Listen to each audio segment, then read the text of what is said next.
Sa journey mo as a social worker, may moment ba na napaa, ito pa talaga yung essence ng work natin? Like, your aha moment, ganyan. Oo, maraming beses din. Maraming beses. Parang may moment na napaa ako talaga na, ito pala 'to. 'Di ba? Parang apaka hindi ka makapaniwala na gano'n pala yung trabaho natin. Ang dami mo palang kinakausap.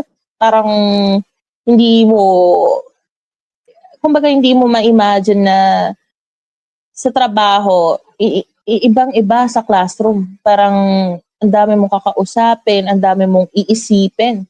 At saka yung pagiging strategic, kailangan talaga. Hindi puwedeng magaling ka lang sa libro. Kailangan madiskarte ka talaga sa field natin. At saka yung moment na napaa ako, yung siguro aside sa technical staff ka, sa pinanggalingan ko before, yung nagfi-field ka, iba, parang, ito pala yung trabaho namin. Kaya kung hindi mo ginagalingan, 'di ba? Kasi 'di ba ang social work siya, academic discipline and practice-based profession.